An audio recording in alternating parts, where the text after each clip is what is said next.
a tener tres hermanos que nos van a compartir reflexiones bíblicas, así que le damos el tiempo a nuestro hermano Aarón Pacheco. Adelante, hermano.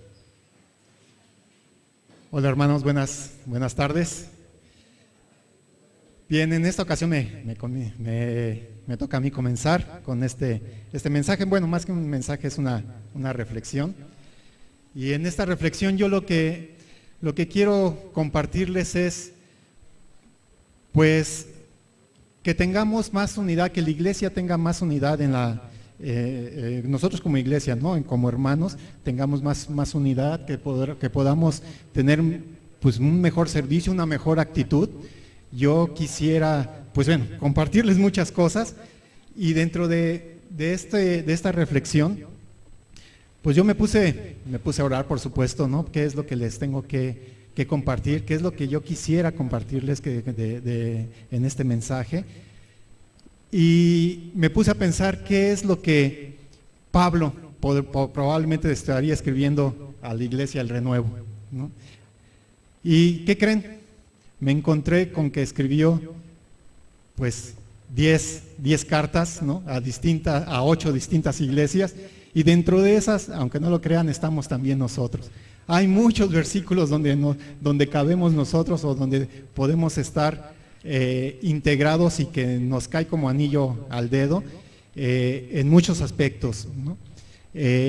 No somos la iglesia perfecta, sabemos que tenemos pues problemáticas, sabemos que pues no hemos llegado a las metas tampoco, ¿verdad? Hemos querido pues juntar para un nuevo terreno, ¿no? Una nueva iglesia, y no lo hemos logrado tampoco, ¿no? ¿Qué nos está pasando, hermanos, no? ¿Qué nos falta para poder llegar a esas metas? Entonces yo estuve pues analizando precisamente esta situación, y lo primero que me trae a la mente es, ¿y yo qué estoy haciendo para arreglarlo? ¿Qué estoy haciendo yo para que esto pueda cambiar también?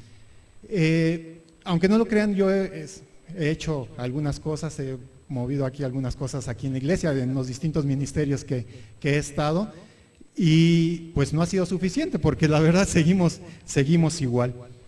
Entonces, de todas esas iglesias a las que Pablo compartió, y todas esas cartas que compartió Pablo, pues yo extraje o traté de extraer un resumen, y ese resumen me quedó como del tamaño de una prédica para 2 o 3 días, ¿no? Entonces pues no iba a dar abasto. Y me acordé de un versículo que está en Lucas 8:39, no sé si se acuerdan, que es el gadareno endemoniado, y cuando lo rescata Dios, cuando lo salva Dios, y él se quiere quedar, le dice Jesús: vuélvete a tu casa y cuenta cuán grandes cosas ha hecho Dios contigo.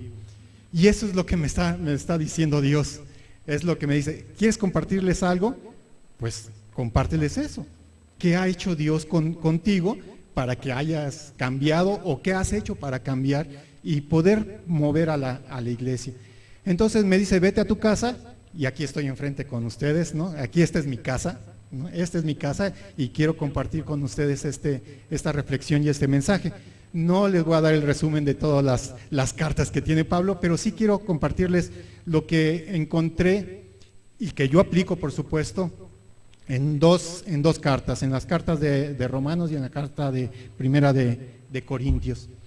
En la carta de Romanos nos habla de la fe, así en términos generales, de la salvación de Cristo, pero también nos habla del arrepentimiento, y tenemos que estar conscientes, hermanos, que pues no somos moneditas de oro. Todos tenemos nuestras fallas, todos tenemos nuestros problemas, todos tenemos distintas situaciones en nuestras casas, en nuestros trabajos, actitud como personas incluso, ¿no? A veces buena actitud, a veces mala actitud. Y yo quiero recordarles, hermanos, que somos hombres caídos, somos hombres pecadores, y yo creo que es un buen momento, ahora que comienza el año, de recordar que somos pecadores y que necesitamos estar rindiéndonos ante Dios en todo momento. Recordar que debemos de confesar nuestros pecados, debemos de nosotros hacer ese encuentro con Dios para poder tener esa verdadera comunión que Él nos pide.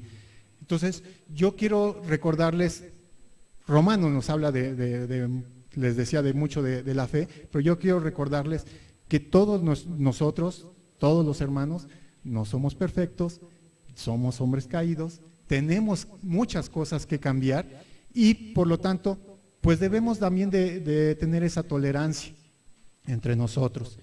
Primero hay que ser responsables con nosotros mismos y acordarnos que precisamente en esa caída que tenemos, en ese pecado en el que vivimos y que luchamos constantemente, ¿no? Diariamente. No sé ustedes, pero yo me hago 1.5 horas de camino más o menos, a veces un poco menos, al trabajo y otro tanto de regreso. Y si vieran lo que me encuentro en ese camino todos los días, ¿no? Con gente a veces buena, a veces mala, y que me hace refunfuñar a cada rato. Y me acuerdo de estos versículos precisamente de que cálmate, ¿no? Tú también eres igual o eras igual. ¿Y qué ha hecho Dios contigo? Pues precisamente por medio de su palabra me ha traído a sus pies y me ha hecho hacer ese cambio. Y lo primero que he hecho, pues es eso, reconocer que yo también soy pecador. Si todos lo reconocemos, hermanos, pues ya dimos un gran paso. Ya dimos un gran paso de que no todos en la iglesia vamos a tener esa unidad con todos porque tenemos roces, verdaderamente, o sea, desafortunadamente así es, pero así es la vida, ¿sí? Y debemos de aceptarlo. En la medida en que lo aceptemos, podemos tener una mejor relación con nuestros semejantes.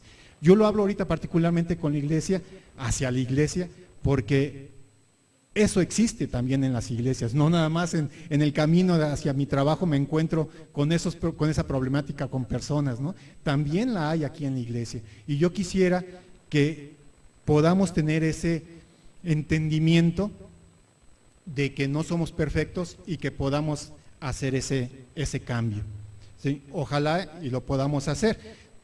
Teniendo ese primer paso, o pasándolo, ¿no? O entendiéndolo, lo siguiente es, ¿y ahora qué voy a hacer? Ya lo entendí, tengo que reconocer que pues no somos monedita de oro, todos tenemos nuestros roces, y ahora ¿qué voy a hacer para cambiarlo? Y en la carta de Corintios, de Primera de Corintios, pues precisamente Pablo le habla o les escribe a esta iglesia, pues de todo lo que estaban pasando, ¿no? Todas las disensiones que estaban pasando en esta iglesia, los roces, pues cierta mala doctrina también, y los manda a corregir.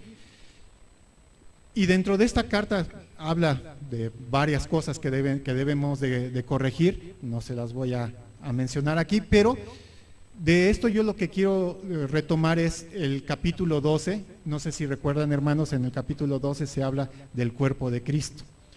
No todos somos ojos, no todos somos oídos, no todos somos manos, no todos somos pies, ¿no? Todos somos parte de algo. Pero también déjenme decirles que en cierta forma, sí somos de alguna forma todos oídos. En este momento, ustedes son oídos. Ahorita me están escuchando este mensaje, esta reflexión. Todos los domingos lo escuchamos con el pastor. Ojalá y todos los días lo escuchan de la misma palabra de Dios si hacemos nuestra lectura bíblica diaria y somos oídos en ese momento, ¿sí? Asimismo, somos ojos también.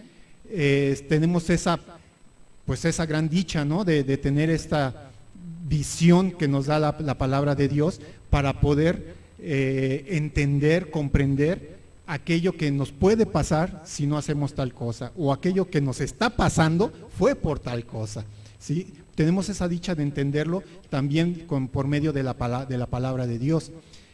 También todos somos pies, por ejemplo, también podemos ir tras esa meta, la meta que les decía que teníamos el terreno, ¿no? para una nueva iglesia, que no la hemos podido cumplir, pero podemos ir hacia la meta. De alguna forma todos también somos pies, ¿sí? Y somos parte precisamente de ese cuerpo de Cristo.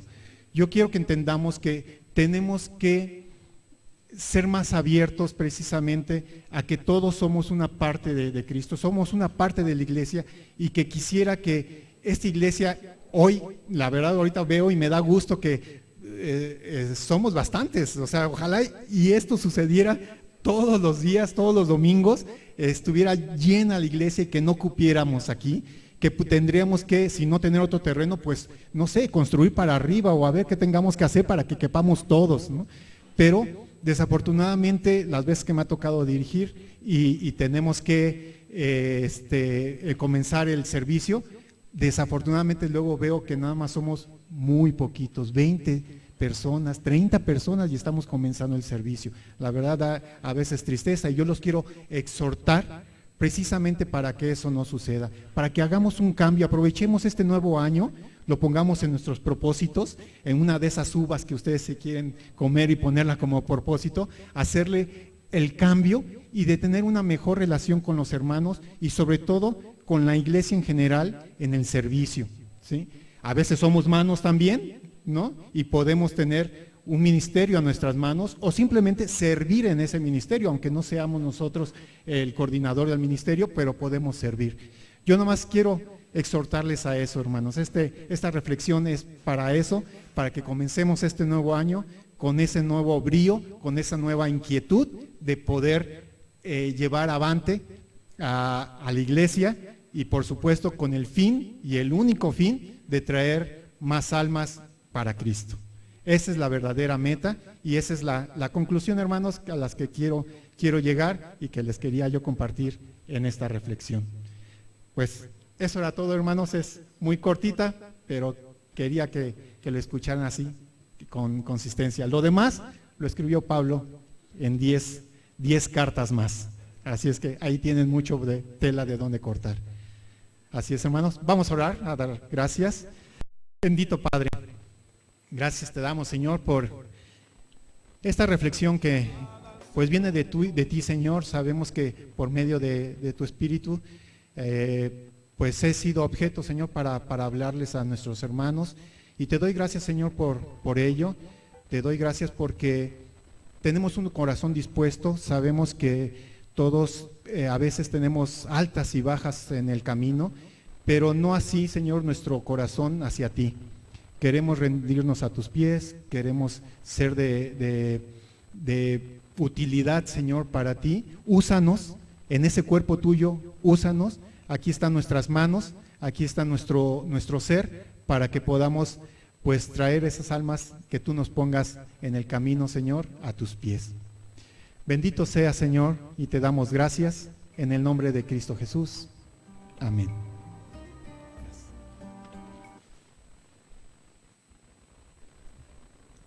Para el mundo, hermanos, es importante ocupar posiciones de liderazgo y autoridad, aun cuando este liderazgo muchas veces solo se traduce como poder o como una oportunidad para enriquecerse de manera inmoral. Inclusive en las entrevistas de empleo suelen preguntarnos: ¿a cuántas personas has dirigido? ¿Cuántas personas has tenido a tu cargo?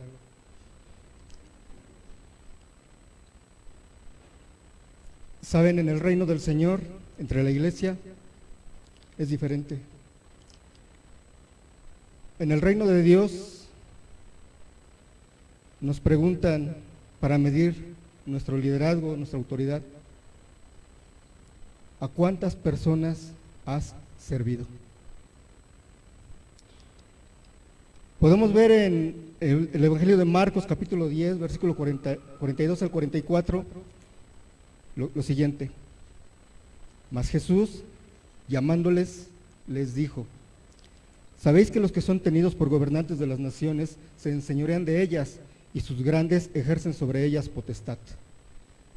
Pero no será así entre vosotros, sino que el que quiera hacerse grande entre vosotros será vuestro servidor, y el que de vosotros quiera ser el primero será siervo de todos.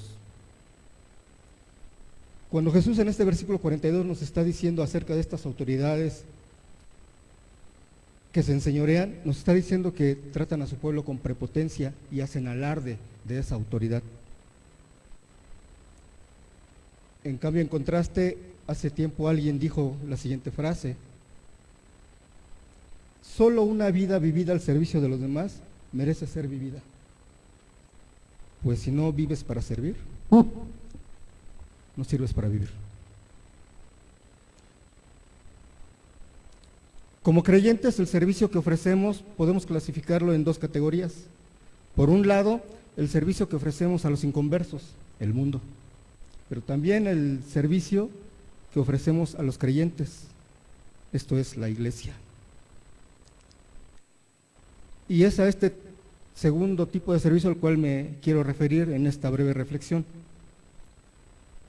Saben, el servicio que como creyentes prestamos a la iglesia es vital.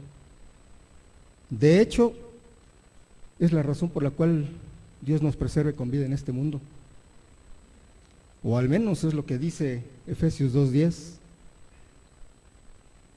Porque somos hechura suya, creados en Cristo Jesús para buenas obras, las cuales Dios preparó de antemano para que anduviésemos en ellas. Y también en 3 de Juan, versículo 5, podemos encontrar lo siguiente: amado, fielmente te conduces cuando prestas algún servicio a los hermanos. ¿Qué tan trascendente será nuestro servicio en la iglesia? Que en las cartas que envía nuestro Señor Jesucristo a las 7 iglesias en el Apocalipsis capítulo 2 y 3, las 7 cartas inician con la misma frase. ¿Alguien sabe cuál es esa frase? Yo conozco tus obras. ¿Saben? Cuando el Señor nos llame a su presencia, a usted y a mí, cada uno vamos a responder a 2 preguntas del Señor. La primera de ellas es: ¿qué hiciste con mi Hijo Jesucristo? Y de la respuesta que demos a esa primera pregunta dependerá dónde vamos a pasar toda la eternidad. La segunda pregunta que el Señor nos hará será la siguiente: ¿qué hiciste con todo lo que te entregué? Y de la respuesta que demos a esa segunda pregunta dependerá qué es lo que vamos a hacer durante toda esa eternidad.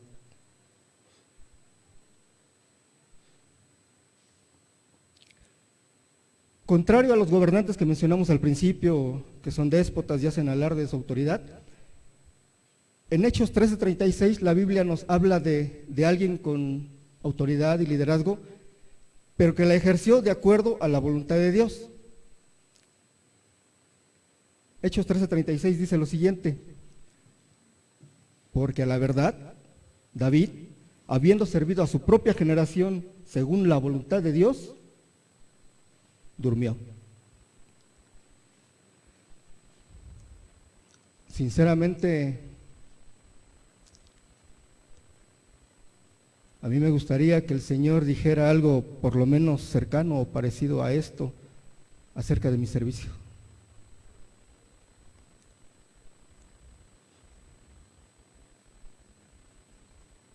Con todo el respeto que me merece la iglesia, el renuevo, la iglesia del Señor Jesucristo, yo les quiero hacer unas preguntas para que ustedes las reflexionen y cada uno se responda a sí mismo.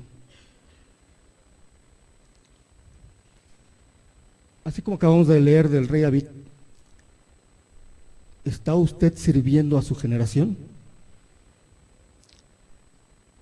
¿Está usted sirviendo a su iglesia, el renuevo?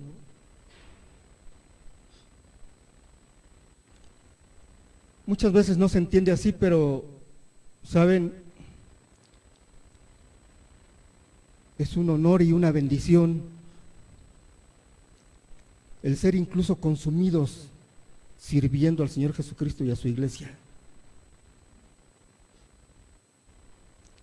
En lo personal yo agradezco a Dios porque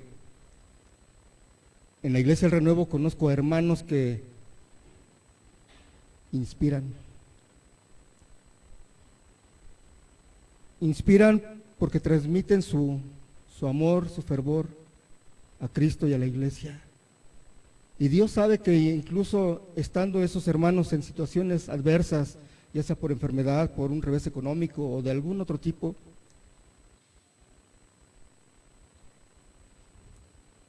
su fervor inspira.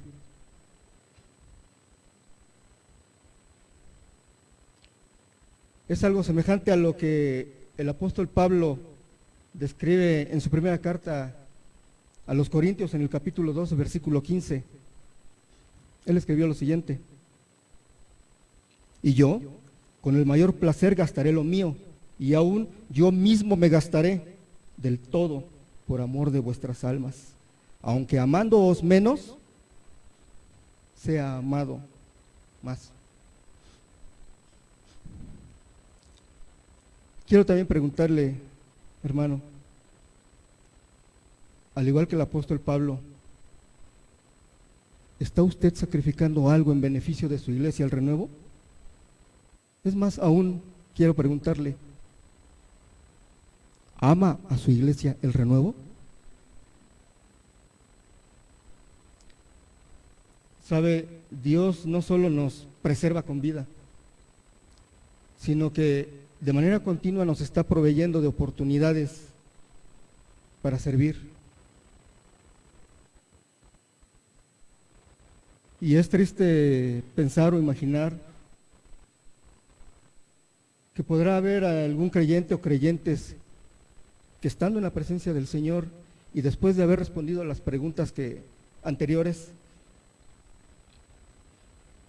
en lugar de ver una sonrisa en el rostro del Señor, una sonrisa de aprobación, o escucharle decir, buen siervo fiel,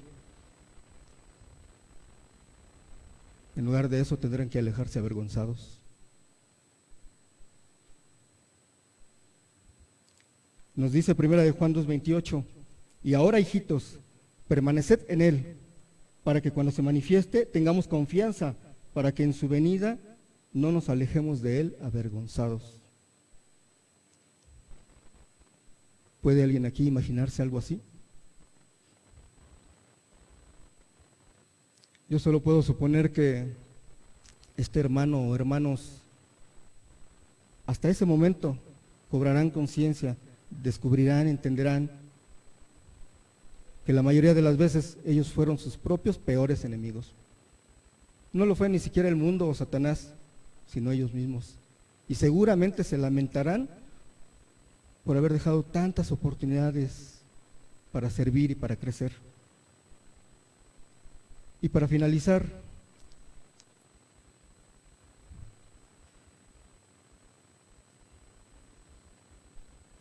solo quiero compartirles lo siguiente. Estamos todavía a tiempo para que, ya sea que usted se haya integrado a la iglesia recientemente como miembro, o bien ya tenga tiempo como miembro, hagamos del servicio a la iglesia una actitud continua que inspire, que sea un estilo de vida tal que sea acorde a la fe que todos hemos profesado. Para bendición de la Iglesia del Renuevo y para honra y gloria de nuestro Señor Jesucristo.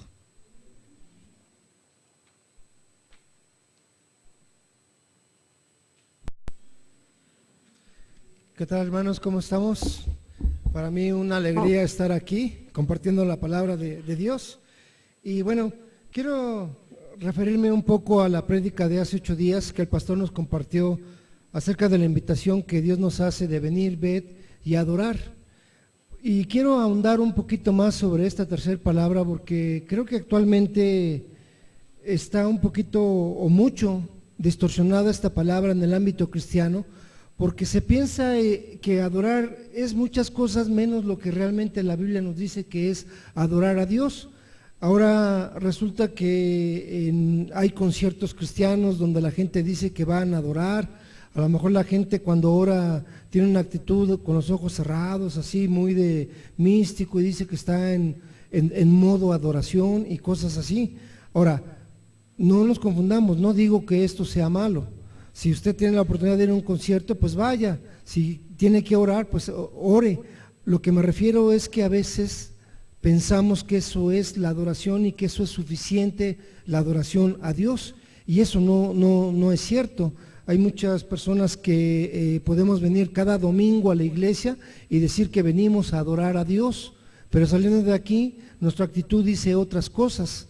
Es como cuando una pareja, ¿no?, de novios o esposos, si a usted le dice su pareja que la ama, que lo quiere o que la quiere, que la adora, pero después la engaña, la maltrata y hace cosas que no están bien, pues usted diría, bueno, pues no tiene mucho caso que me digas esto si lo que haces es diferente.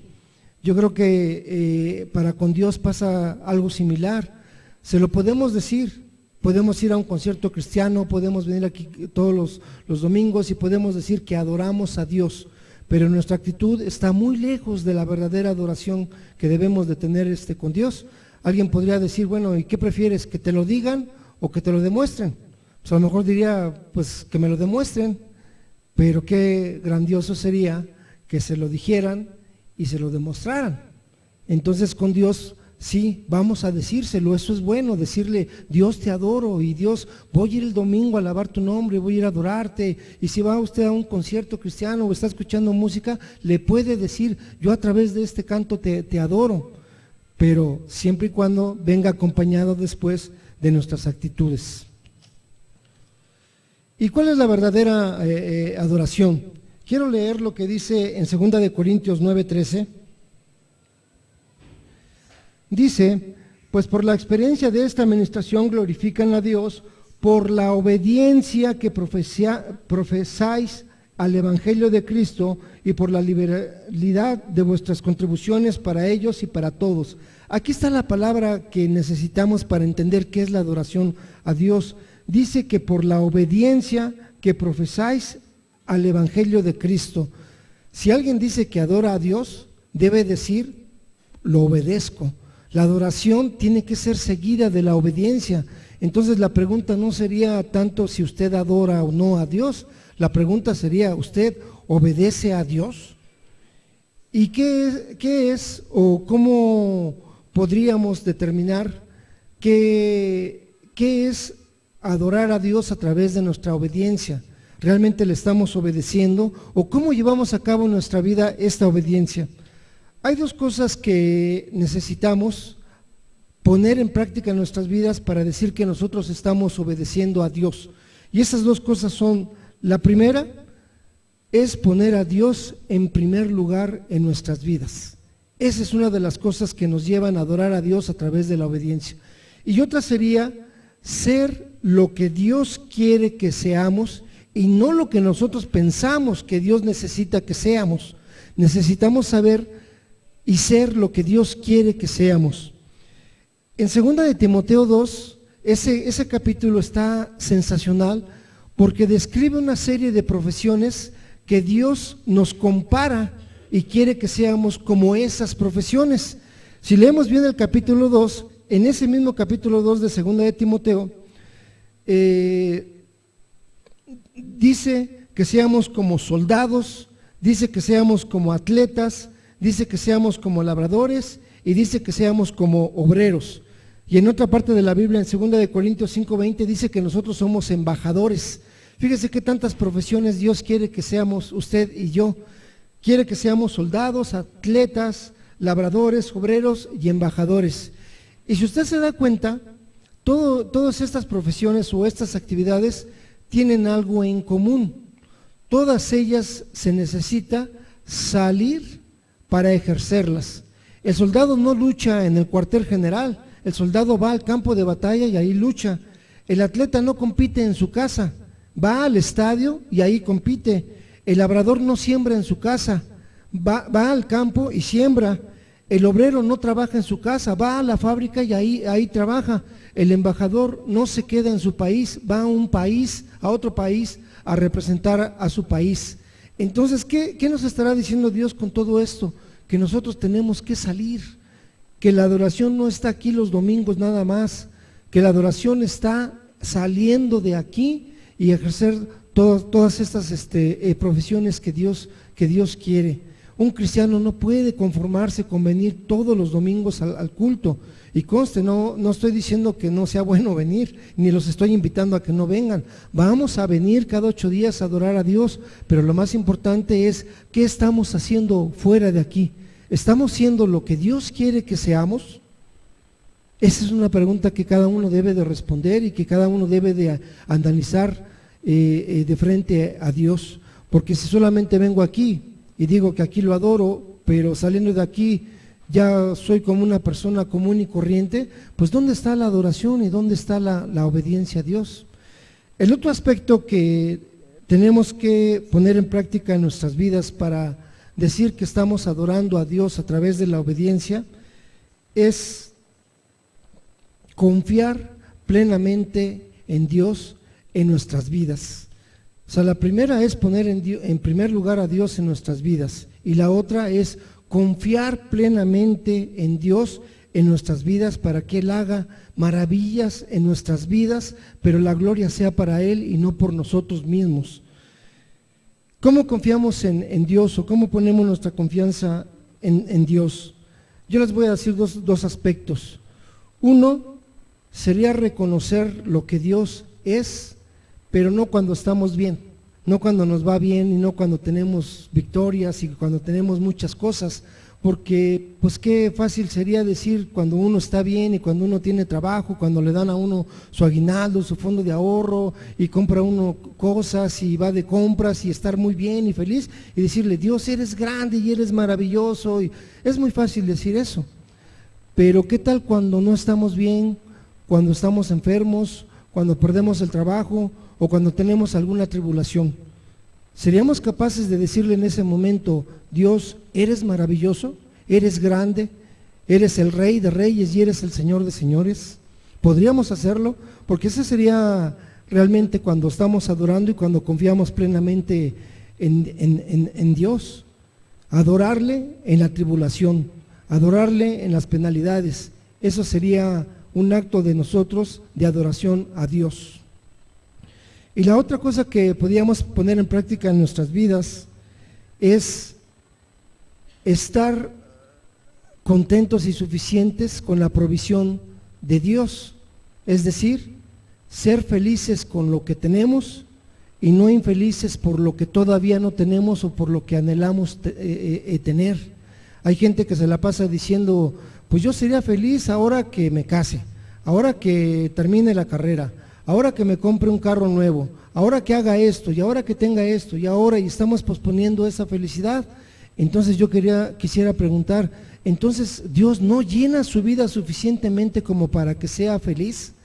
Si usted no está siendo feliz con lo que Dios le ha dado hasta ahorita, ahí tenemos un pequeño problema. Ahora, no quiero ni estoy diciendo que nosotros no luchemos por tener cosas, por lograr cosas.